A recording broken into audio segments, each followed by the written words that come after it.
See, so people can sing this. When you give somebody this, they have no trouble. Because that's why we can have an on-audition chorus, because everybody can sing scales. And most pieces are made mostly of scales, so is this. But the moment you do this, you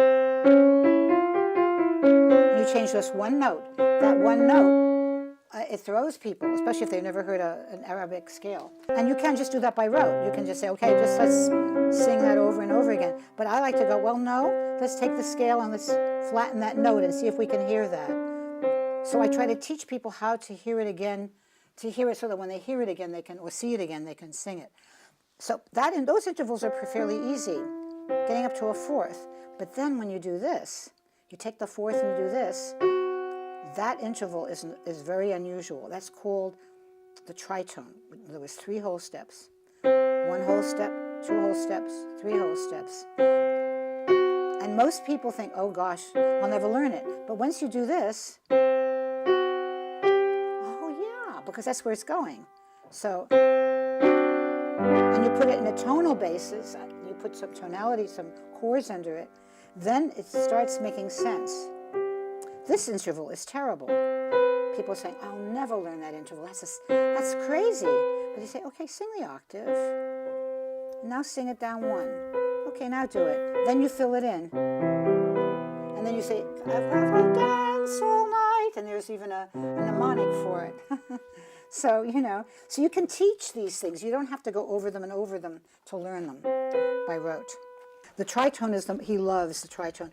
It was called the devil in music because it only occurs once in a scale. So if I'm in the key of C, it occurs between F and B. And people used it to have death, Okay, see, so that's that.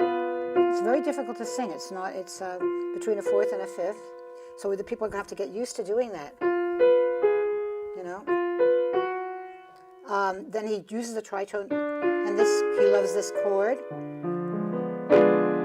which is another chord, which is not, Then he uses intervals that are, are not, so that the bass might sing a B, and the tenor might sing a D. Well, that's not going to be, so, and then you have a second in the soprano, so you have chords like that.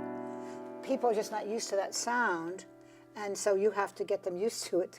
And what I do is sometimes we leave out a note so they can hear. Let's say you have to sing from here to here, and so I'll say sing this note in between. It makes it more palatable to the ear. But then they can sing da-dum, they go dum. Then this becomes easier to sing as an interval.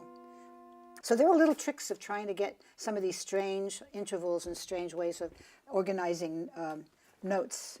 There are ways of making it easier to hear. But because you could just go over this, over until somebody got it, but it's not, well, we don't have the time. And also, this other way, you really learn how it,